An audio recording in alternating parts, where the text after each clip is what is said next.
Lanjut kita langsung ke Mbak Hening. Enggak Mbak Hening, on cam, tanya langsung. Iya, Mbak Nisa, makasih. Assalamualaikum Ustadz. Saya mau nanya tentang zakat tabungan. Kalau misalnya ya, saya nggak ngeh gitu kapan pertama kali mencapai nisab. Nah, itu gimana ya, apakah saya bayar aja sekarang gitu karena jumlahnya kalau dihitung masih mencapai nisab gitu, atau saya harus trace back misalnya tahun lalu gitu, bulan apa di waktu itu mencapai nisab, berarti dihitung dengan harga emas di bulan dan tahun tersebut gitu. Dan kalau sekarang masih mencapai jumlah tersebut, berarti saya harus bayar zakat gitu, atau gimana? Ya, ya Mbak Ning. Jadi pertama sebelum kita menjawab, kita perjelas rumusnya dulu, kriteria wajib zakatnya. Jadi tabungan Mbak Ning itu wajib zakat setiap tahun selama 12 bulan apabila total tabungan bagi hasilnya telah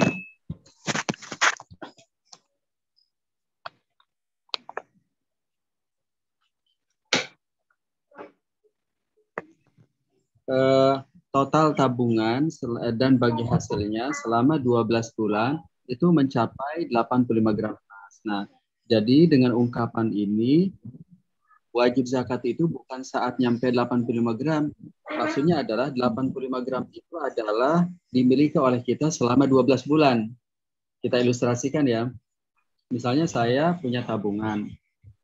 Bulan ini 70 juta. Nanti bulan April baru 85. Maka bulan April itu argo bulan pertama jalan. Tapi bukan wajib zakat. Jadi wajib zakat saat 12 bulan tabungan beserta bagi hasilnya itu di posisi minimum 85 juta atau 85 gram emas. Itu begitu ketentuannya. Nah, yang kedua, nah coba kita praktekkan ya. Dengan demikian maka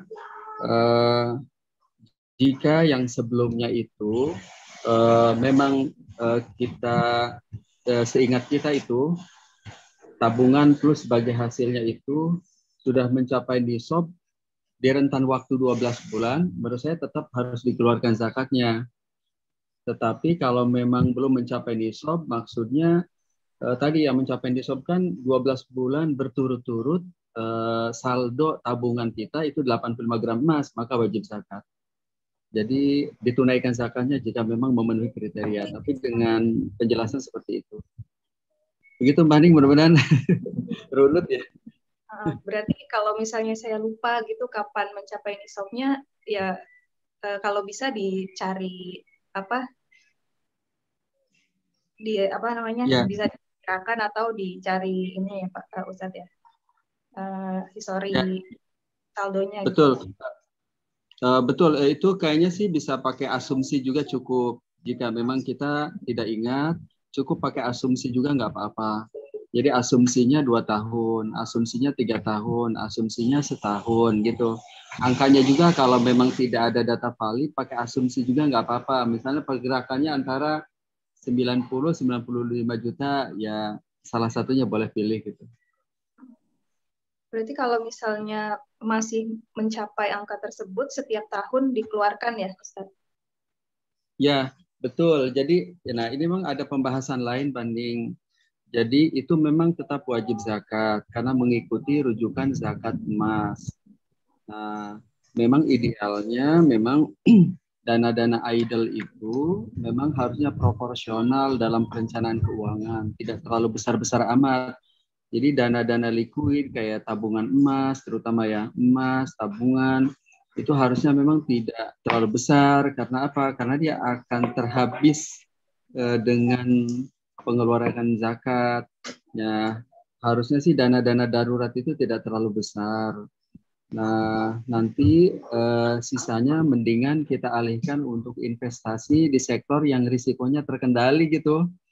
Ya, jadi di emas dan tabungan proporsional lebih banyak ke investasinya. Nah, kalau sudah ke investasi, beban zakatnya tidak terlalu gede karena faktor penghitungnya dengan modal.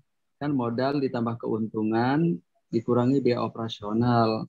Sehingga kalau kita hitung-hitung antara zakat tabungan dengan zakat bisnis, di zakat bisnis lebih kecil zakatnya.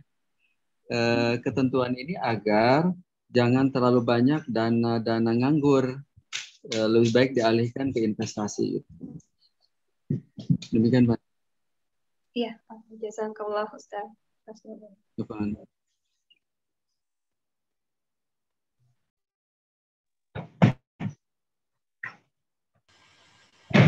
Ya, baik Mbak Hening, gimana? Sudah pas ya sama jawabannya? Ya, sudah Mbak.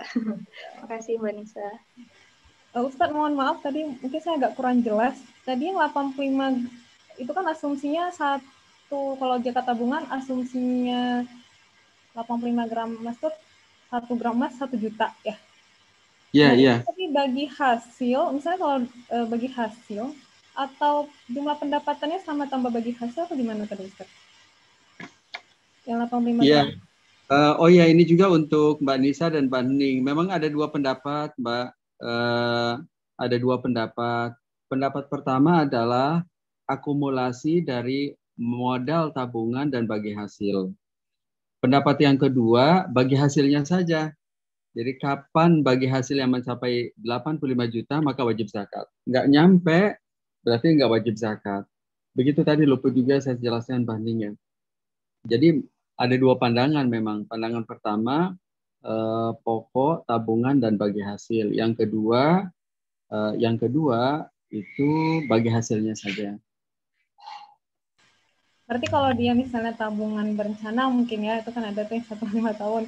Kalau asumsinya 85 juta ditambah sama bagi hasilnya gitu ya Ustaz. Bagi hasilnya aja ya. Itu ya Ustaz. Ya. Asumsinya 1 juta. Iya. Betul, begitu. Karena kisaran emas 1 juta sekian.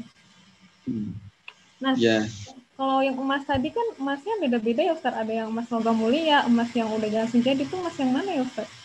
Harganya. Kalau misalnya yang masih belum logam mulia kan lebih murah tuh, masih 900-an. Itu pakai patokan yang mana Ustaz? Atau yang emas perhiasan? Oh iya, patokannya biasanya patokan nisab yang standar juga, yang standar. Jadi kira-kira emas yang standar itu yang berapa gram, itu yang jadi patokan.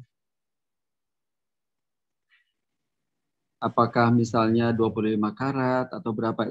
Jadi emas yang standar lah, yang tidak terlalu mahal, tidak terlalu murah. Oh mungkin emas emas yang udah dicetak fisik kali ya Ustaz ya. Kadang kalau belum dicetak fisik kan dia masih lebih murah, 900 sekian. Oh gitu, ya betul. Iya kan? Berarti emas perhiasan maksudnya. Emas yang udah dicetak fisik. Karena kalau yang kan ada yang belum dicetak itu lebih murah dia kalau kita beli. Iya betul. Ya kan Ustaz? Ya. Berarti ambil yang standar umum aja gitu ya Ustaz ya. Okay. Betul. Setelah ini ada yang mau bertanya, Mas atau Mbak ya? Nofri Al-Hadi. Mangga boleh on cam. Assalamualaikum warahmatullahi wabarakatuh. Waalaikumsalam. Waalaikumsalam warahmatullahi wabarakatuh. Terima kasih sebelumnya kepada Mbak Nisa sudah memberikan kesempatan. Ustadz, saya mau nanya seputar tentang, saya masih ambigu nih sebenarnya, tentang masalah zakat mal dengan zakat bisnis atau usaha tadi. Mungkin contoh kasus saja ya, langsung Ustadz ya. Saya beli tanah nih, harga 100 juta.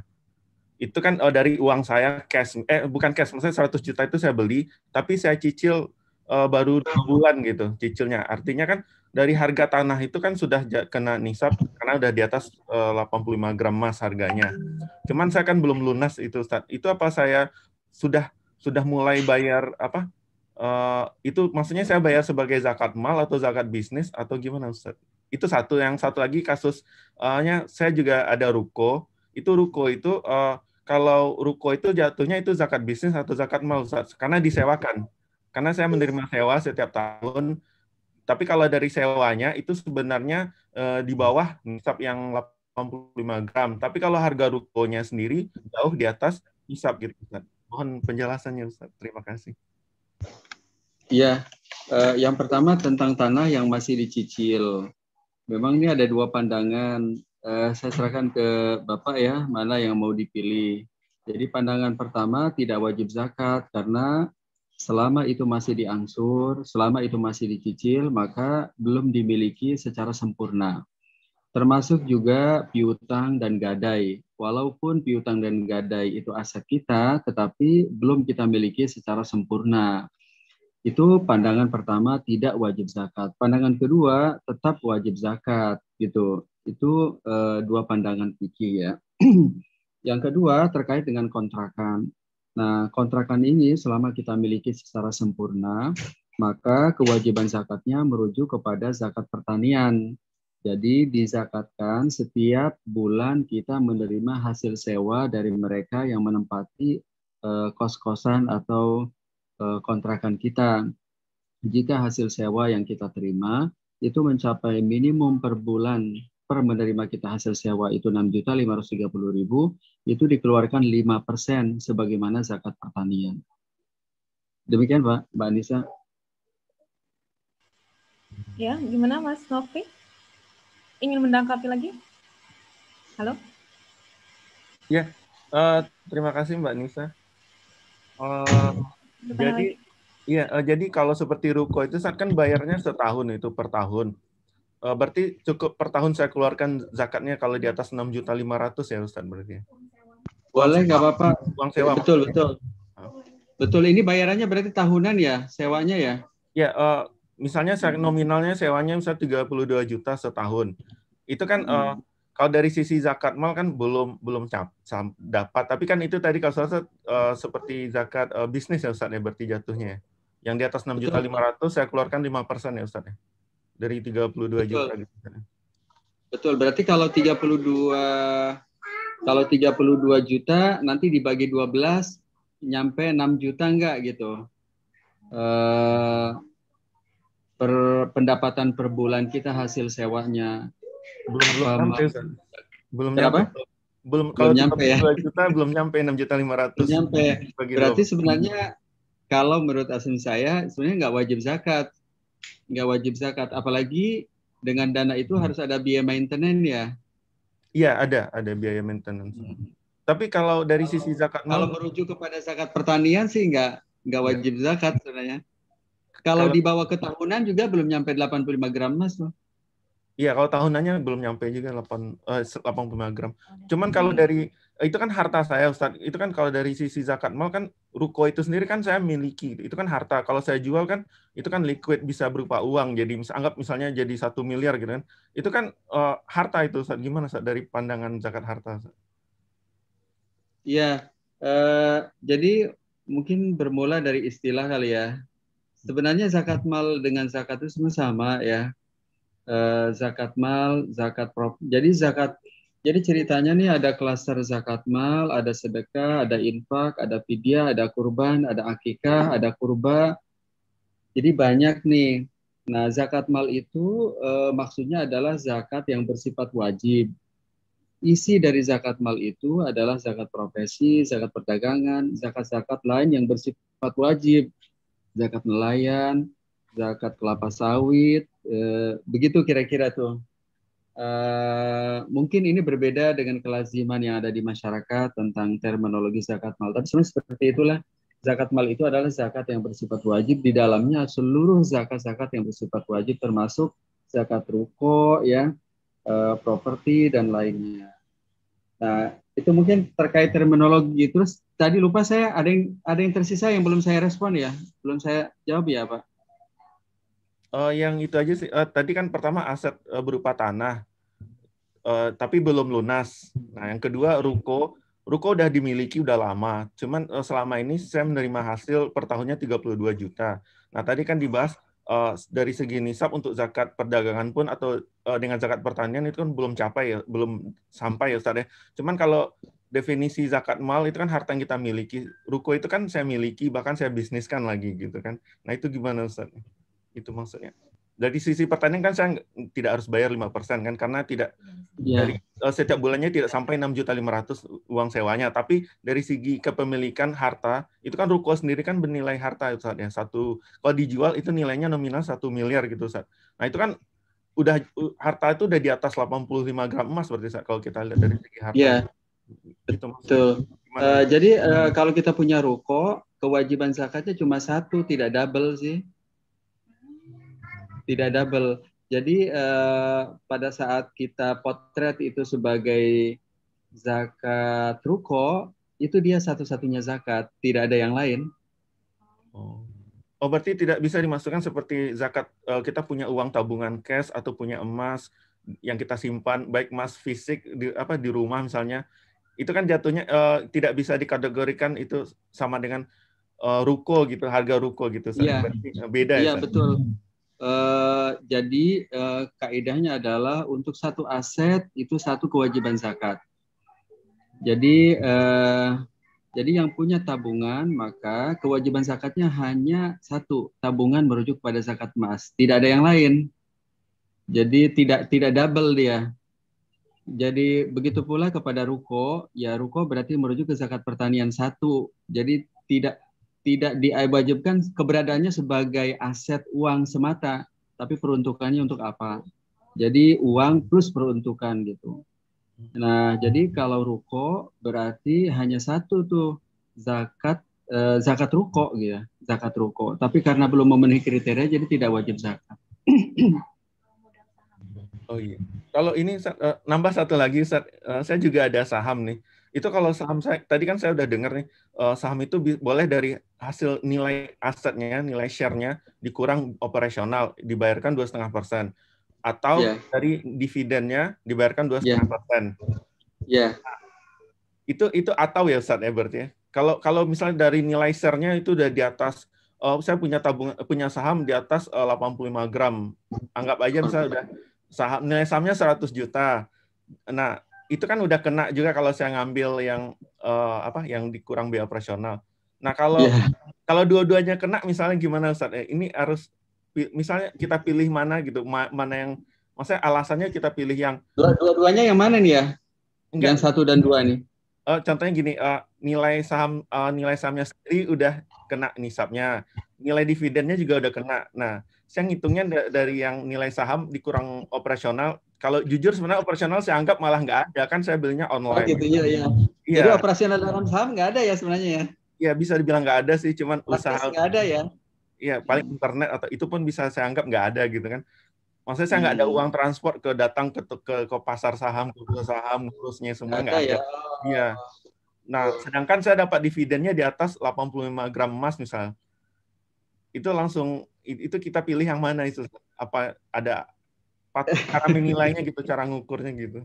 Iya. Kalau ke rumus memang coba kita kembali ke kaidahnya ya. Kalau kaidahnya kan tadi ada 2. Satu ngikuti rumus zakat perdagangan. Berarti katakanlah modal tabungan saham modalnya 100 juta. Dividennya 85. Kalau ngikuti rumus pertama ya berarti modal 100 ditambah 85 dikurangi biaya operasional kali 2,5. Nah, cuman kalau menerapkan ini kan nggak ada pengeluaran sama sekali ya. Itu yang pertama, opsi pertama. Opsi yang kedua, udah diambil dari net keuntungan aja. Berarti langsung aja dividennya kali 2,5. Saya sih serahkan juga ke Bapak nih. Mau yang mana gitu. Tapi biasanya kalau dalam kaidah zakat, yang nilai zakatnya lebih besar itu lebih afdol gitu. Oh iya, oke. Ini Ustaz, aduh maaf nambah satu lagi. Tadi kan satu aset, satu benda, satu hukum zakat. Berarti misalnya saya sekarang punya emas seharga seberat 1 kilogram itu kan anggap aja 850 juta misalnya. Iya. Iya, 1 kilogram kan 850 juta ya, kurang lebih. Itu kan saya kenanya zakat harta ya, zakat mal yang nisab setahun dulu. Nah, begitu saya jual, saya beli ruko, itu langsung pindah bentuknya ke zakat ruko ya, saya mau konfirmasi aja. Berarti saya tidak ada kewajiban bayar zakat yang seperti sebelumnya, karena udah berubah bentuk ya asetnya. Hartanya udah saya berubah bentuk gitu. Iya, coba kita simulasikan ya. Bulan Januari punya emas 1 kilo ya, 850 juta. Nah, harusnya kan di bulan ke-12 kita tunaikan zakatnya 2,5%. Tapi di bulan April, uang emas itu kita cairkan, kita belikan ruko. Nah, kalau menurut fikih sih, identitas zakatnya berubah nih. Jadi zakat ruko. Nah, sehingga argonya berubah. Argonya dari April, mengulang lagi dari awal tuh ceritanya tuh. Dari sejak di-purchase ya Ustaz ya? Sejak dibeli ya? Iya, sejak dicairkan, sejak dibelikan ruko jadinya tuh. Oh iya. Iya, betul. Betul, karena kan emasnya belum genap 12 bulan. Iya. Oke. Mungkin cukup Ustaz, saya udah banyak nanya nih, udah banyak dapat ilmu banyak banget Ustaz. Sangat bermanfaat. Sama-sama. Terima kasih Ustaz, terima kasih Mbak Nisa. Sama-sama ya. Ya, terima kasih Ustadz. Mas Novi, udah clear ya penjelasan dari Ustadz ya? Udah Mbak, udah. Sangat jelas. Sengaja nih dihadirkan pembicara Ustadz Oni karena bisa menjawab pertanyaan sampai detail sekali. Ya, ini Ustadz ternyata makin banyak yang bertanya ya. Alokasi waktu kita sebentar lagi. Ada yang bertanya, ini mungkin baru bergabung. Assalamualaikum Ustadz, izin bertanya, mengapa literasi keuangan diri itu perlu? Yang kedua, Assalamualaikum Ustadz, izin bertanya, mengapa financial planning itu penting untuk kaum milenial? Enggak Ustadz? Ya, yang pertama apa tadi ya, Mbak Nisa ya?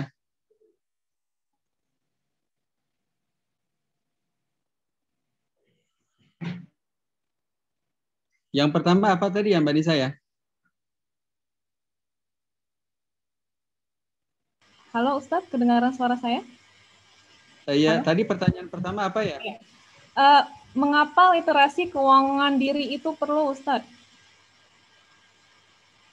Ya, jadi dulu sahabat Rasulullah namanya sahabat Muawiyah berkata, husnul tadbir nisful maisha.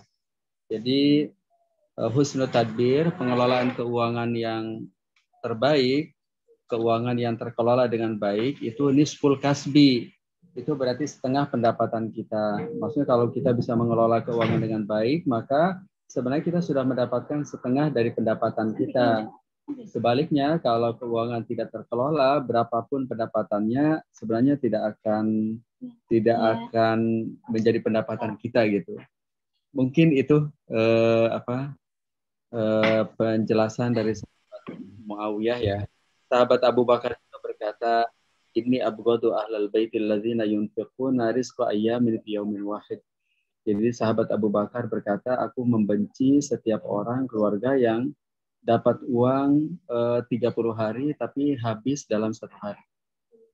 Demikian Mbak Nisa. Iya, jadi sebenarnya harus kita kelola ya. Cuman kadang-kadang gini Ustadz, ada pertanyaan dari teman-teman, ya gue kan belum bekerja, masih mahasiswa gitu. Tapi kalau misalnya di yang dikatakan Ustadz tadi bahwa bagian alangkah baiknya diatur gitu alokasinya. Nah itu gimana Ustadz untuk mahasiswa yang mungkin belum punya pendapatan tapi udah ada beasiswa, terima beasiswa atau terima uang dari orang tua. Kalau saya pribadi sih selalu diajarkan orang tua alhamdulillah dari dulu zakat ya. Jadi walaupun misalnya kita terima beasiswa, tuh orang tua saya selalu berpesan, nak keluarkan zakatnya. Gitu. Jadi walaupun kita belum bekerja, udah diajarin tuh sama orang tua zakat. Jadi, sejak mahasiswa itu gimana Ustadz kalau belum punya penghasilan? Ya, sebenarnya beasiswa itu ya sebenarnya pendapatan yang kita terima ya. Sama ketentuannya dengan orang yang sudah bekerja. Apalagi kalau beasiswa itu diterima oleh mereka yang mampu karena kriteria berprestasi, bukan karena membutuhkan. Jadi boleh jadi beasiswa bagi sebagian, terutama mereka yang mampu dan berprestasi, itu berarti menjadi pendapatan ya. Pendapatan sama halnya orang yang dapat pemberian, warisan, dan lainnya. Jadi apabila beasiswa per bulannya itu mencapai minimum tadi, maka tetap wajib zakat 2,5% tuh.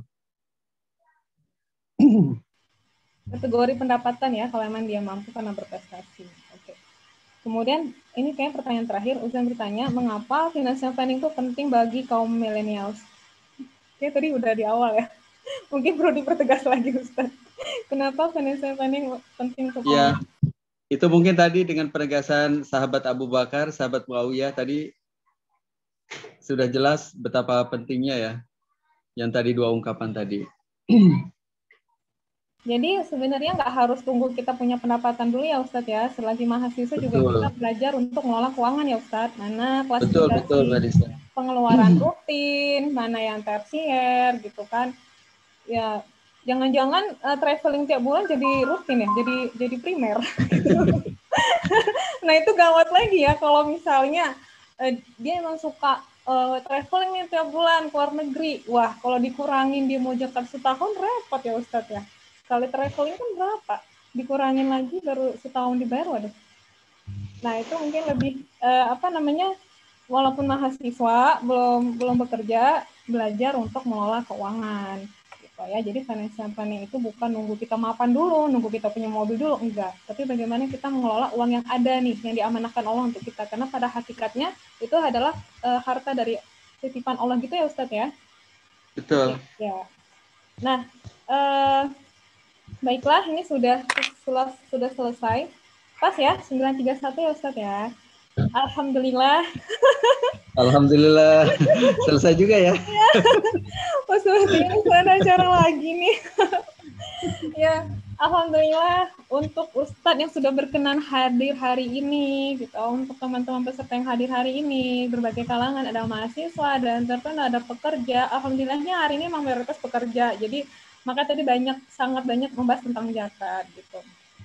Terus mungkin sebelum ditutup ada statement dulu atau yang ingin Ustadz sampaikan untuk seluruh peserta dari kelas hari ini. Iya, jadi Hasan Al-Basri salah seorang teladan kita menyampaikan ya, Hasan Al-Basri seorang tokoh ulama dari kalangan tabi'in atau tabi'in menyampaikan satu ungkapan pembelajaran dan hikmah buat kita. Rahimallahu rajulan. Jadi Allah memberikan rahmat ya kepada siapapun, laki-laki atau perempuan, termasuk peserta kajian pagi ini.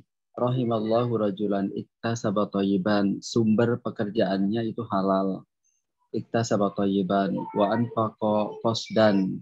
Dan saat menyalurkannya juga dengan penyaluran yang standar. Wa qaddama fadlan liyaumi faqrihi wa faqatihi. Dan ia menyisihkan sebagian pendapatannya untuk mengantisipasi masa-masa sulit ya. Masa pensiun, PHK karena pandemi, dan lainnya. Jadi rahimallahu rajulan iktasaba thayyiban wa anfaqa qasdan wa qaddama fadlan liyaumi faqrihi wa faqatihi. Demikian Mbak Anissa.